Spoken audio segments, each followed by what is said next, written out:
Boa noite, alunos, tudo bem? Vamos dar início à nossa aula sobre Trypanosoma cruzi e doença de Chagas, tá? Como já falamos nas aulas anteriores, Oswaldo Cruz e Carlos Chagas foram os grandes caras, né, da pesquisa brasileira. A história da doença de Chagas envolve também a história sobre a pesquisa brasileira. Oswaldo Cruz foi o orientador de Carlos Chagas, né? Carlos Chagas, recém-saído da medicina, queria fazer mestrado, né, em saúde pública, certo? Em medicina tropical.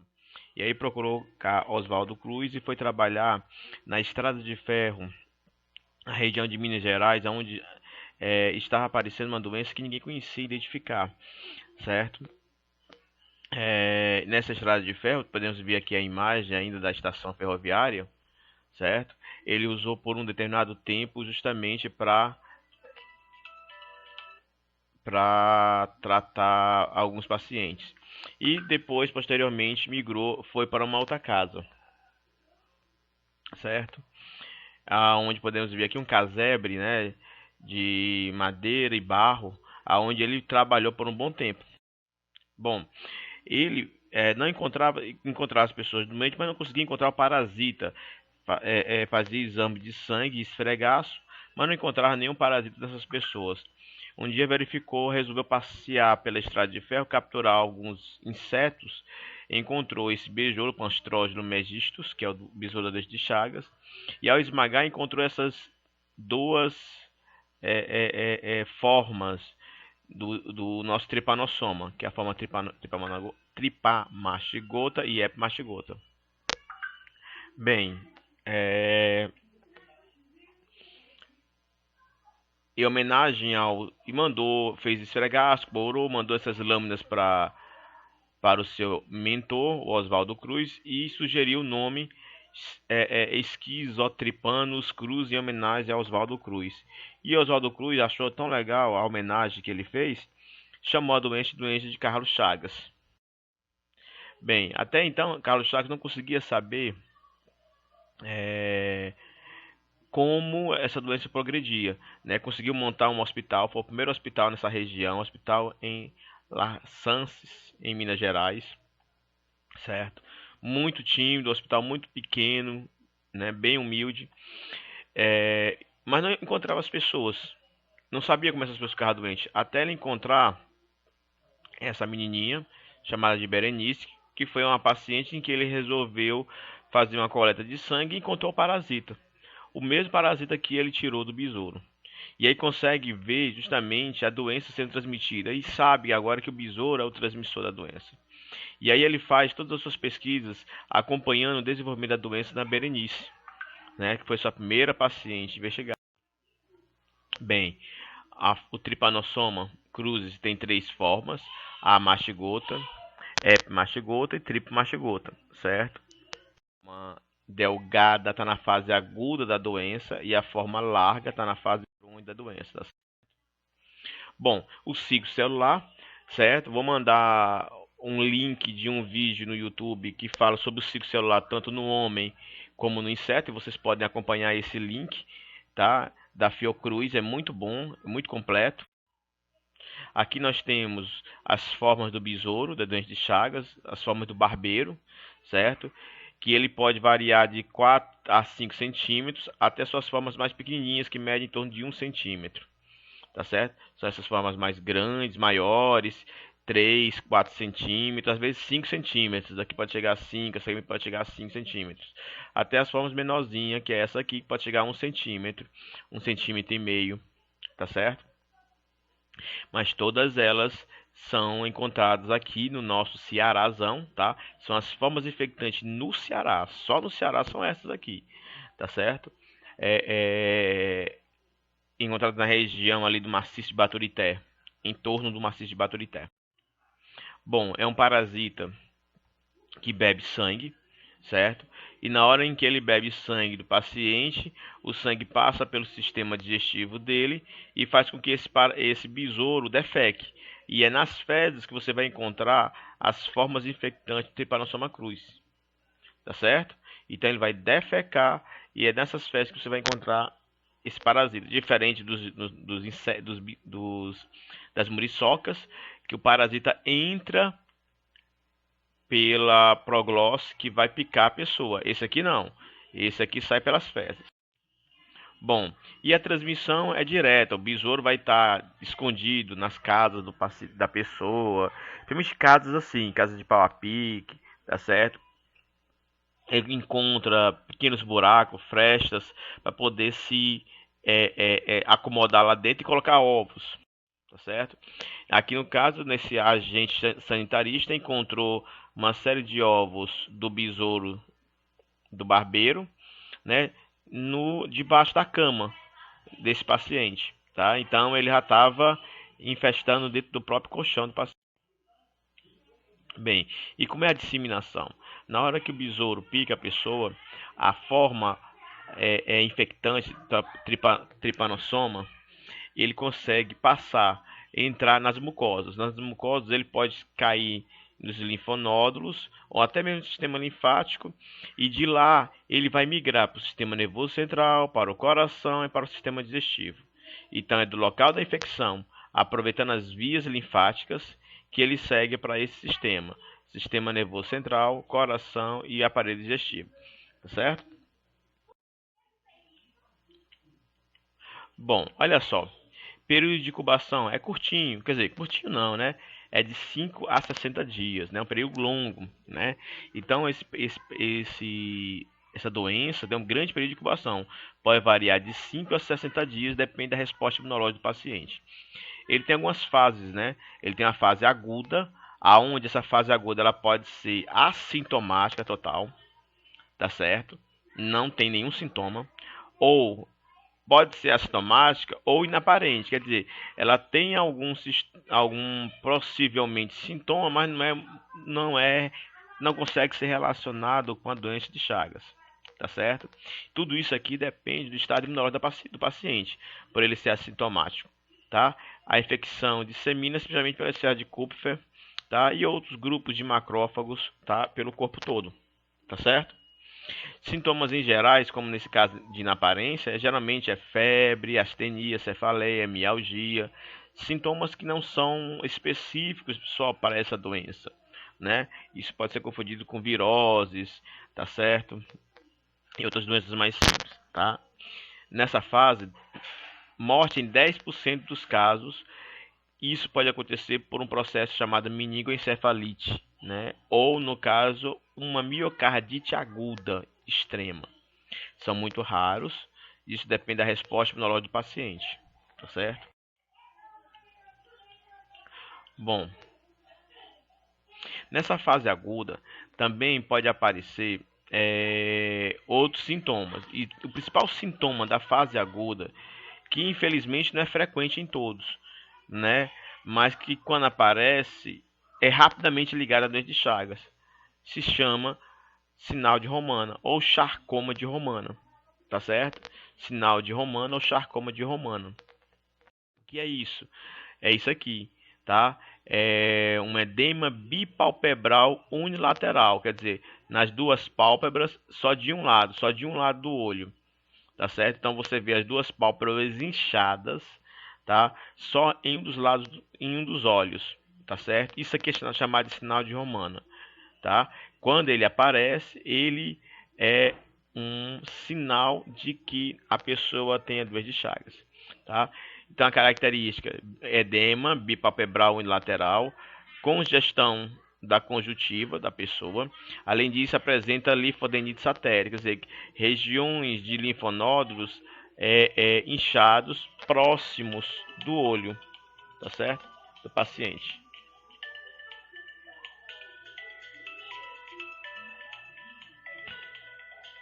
Tá ok?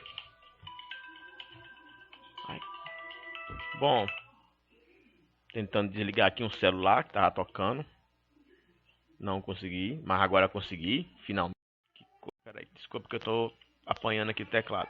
Eu tenho a fase aguda entrando na fase assintomática, né? Geralmente essa fase assintomática, olha o tempo, é de 10 a 20 anos e acontece em 50% dos pacientes. Então, quase todos os pacientes já entram nessa fase assintomática crônica, né?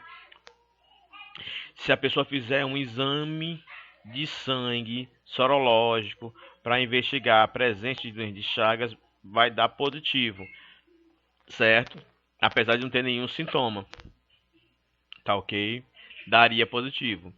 Mas ele não tem sinais, nenhum sinal e sintoma que possa relacionar com a doença, né? Nem o ESG dele é alterado, é completamente normal, então o coração dele está completamente normal nessa fase. Coração, esôfago, colo não tem aumento, tá? Bom, daí os pacientes já passam para uma fase mais crônica, tá? Sintomas com 30% dos casos, 70% desses casos que se tornam também assintomáticos, tá certo? Ou para a pessoa tem uma infecção crônica com baixa parasitemia, já tem um aumento do coração, tá certo? Aumento dos ventrículos, tá certo? Uma miosite, quer dizer, processos inflamatórios nos músculos do esôfago, no colo, até do intestino delgado, tá certo? Pode ter problema nos gânglios, destruição dos gânglios, tá? Com aumento da massa muscular levando a um mega esôfago, mega cólon. Então, devido a essa destruição dos gânglios pelo ataque do parasita, né, nos macrófagos ali presentes, e rompem esses macrófagos, rompe esse gânglio para atravessar o gânglio e cair em cima da musculatura. E assim infectar a musculatura. E gera já um processo inflamatório, formando megaesôfago, megacólon. Em alguns desses casos raros, pode acontecer uma cura espontânea. Sempre lembrando, depende da resposta sintomática, depende, perdão, da resposta imunológica. Pacientes, em muitos casos, estão incapacitados de exercer atividade profissional. Isso aí é verdade. O paciente tem doença de Chagas e consegue se aposentar, né? Aqui é só um gráfico para mostrar para vocês quem é o principal órgão, né, acometido pela doença de Chagas. Está aí, é o coração, seguido do colo e do esôfago, tá certo? Seguido do colo e do esôfago. Bom, bora falar só do coração agora. No caso do coração, eu tenho duas coisas interessantes a se falar. Ó, de 20 a 40% dos pacientes centro-oeste e sudeste do Brasil são acometidos por essa forma, tá certo? E isso pode levar a vários problemas, desde insuficiência cardíaca congestiva, tá? Por quê? Destruição da massa muscular. Essa destruição desses músculos, tá? Que podem levar esses, lembre que, né, o músculo ele não é substituído mais, ele vai fibrosar. E quando eu destruo essa região desse músculo, pode também o parasita também pode acabar destruindo os sinais nervosos do sistema nervoso autônomo do coração, nódo sinusal, nódo atrial, feixe de Purkinje, fibra de Purkinje, que envolve o coração, tá? Pode acabar também destruindo essas vias, esses nervos, esse sistema nervoso do coração, tá? Além disso, pode apresentar também um exudato inflamatório que pode levar a uma arritmia cardíaca. Só isso, né? Destruição da massa muscular e a destruição das vias nervosas do coração pode levar a uma arritmia cardíaca e uma parada, né? Uma miocardite, né? Aguda, rápida, né? Bom, aqui um coração Chargas, para vocês observarem, né? Um coração Chargas pode chegar até 550 gramas, tá? Olha o tamanho, a diferença. Lembrando que o tamanho do coração de um homem está variando entre 280 a 340 gramas e o coração de uma mulher de 230 a 280. Então imagine ele chegar a 550 gramas, é imenso, né? Lembre também que o seu coração é do tamanho do seu pulso fechado. Já há relatos de que pacientes com doença de Chagas, o coração dele pode crescer até 5 vezes o tamanho normal. Então fica imenso, né, dentro da cavidade torácica e ele acaba tendo a impossibilidade de bater, de se movimentar ali. Bom, além disso, existem outros problemas também nas doenças cardíacas.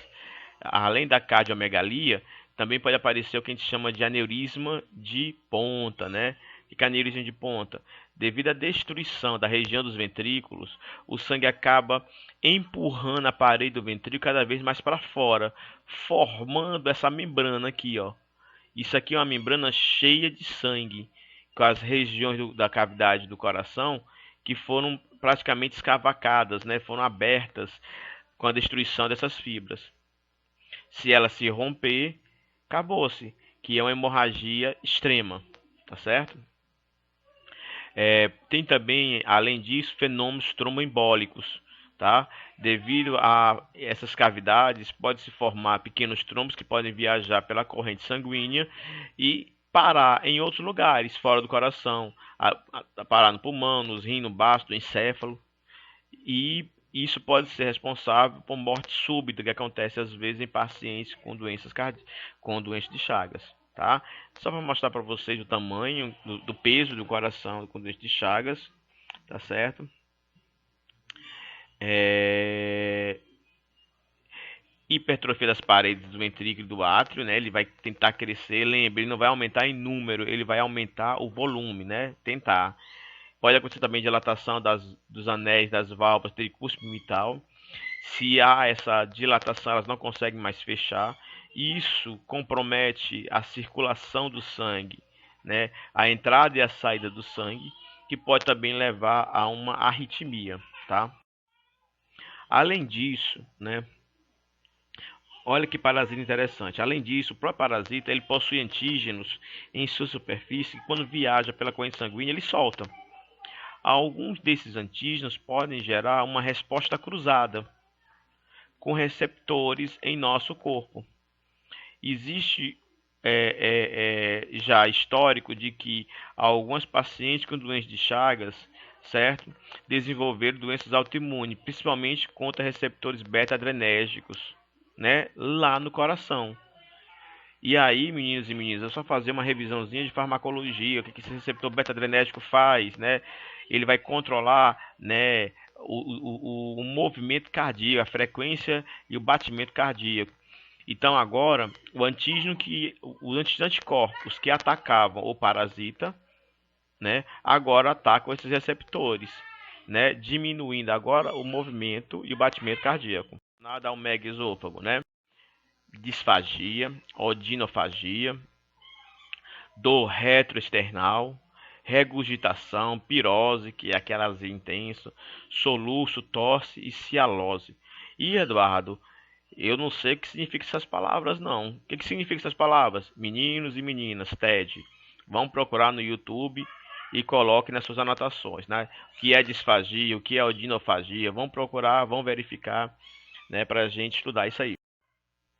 Bom, e além disso, olha o megacólon, olha o tamanho do colo aqui da pessoa, né? Região do intestino grosso, já para a região do reto, olha o tamanho da mão do médico em relação ao cólon. Então é um processo muito terrível, né? Muito doloroso quando acontece. Dilatação do colo pode gerar uma constipação, prisão de ventre. Também é mais comum nos homens do que nas mulheres. Isso também pode gerar perfurações e também peritonite. Lógico, né? Isso aqui pode se romper, gerando um processo gravíssimo, né? Dentro da região do abdômen, aí é terrível. E além disso, uma peritonite, né? A região do peritônio toda inflamada por conta dessas liberações de materiais, né? O mais caro que é o PCR, tá certo? Bom, aqui é o seno diagnóstico, aonde eu tenho uma criança, né? E uma criança possivelmente doente, e eu tenho aqui dentro desse copinho, aqui ó, uma linfa de besouro, né, barbeiro. Esse besouro ele é obtido, né, nas fundações e é deixado para ser usado esse processo, quando se tem dúvida, né, da criança.